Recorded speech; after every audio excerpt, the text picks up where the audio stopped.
আসসালামু আলাইকুম। আজকে আমি আলু আর ডিম দিয়ে কাবাব তৈরি করব। তো সেই জন্য প্রথমে আমি শুকনো তাওয়াতে তেল ছাড়া পেঁয়াজগুলো ভেজে নেব। এই দেখুন, পেঁয়াজ ভাজা আমার হয়ে গেছে, একদম মচমচে হয়ে গেছে। তো এখন আমি আলু সিদ্ধ করে নেব। আলু সিদ্ধ হয়ে গেছে, এখন আলুগুলো ভালো করে ম্যাশ করে নেব।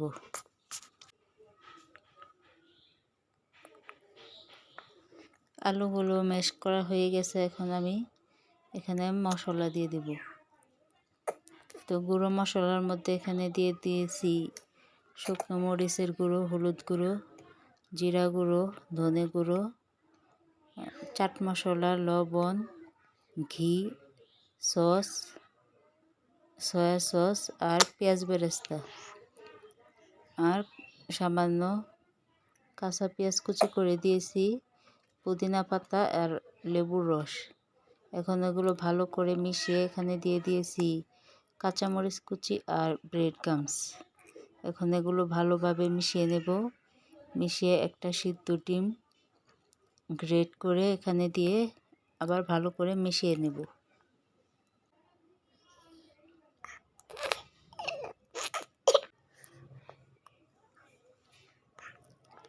ভালোভাবে মেশানো হয়ে গেলে এখানে একটি কাঁচা ডিমের সাদা অংশ দিয়ে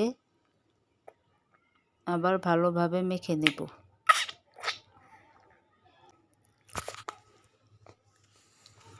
মাখানো হয়ে গেলে তারপর এই চপের শেপ করে বানিয়ে তেলে ভালোভাবে ভেজে নেব।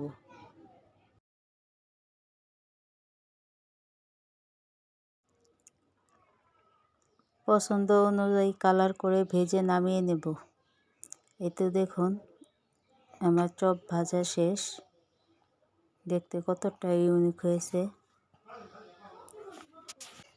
চাইলে আপনারা ওইভাবে ট্রাই করতে পারেন।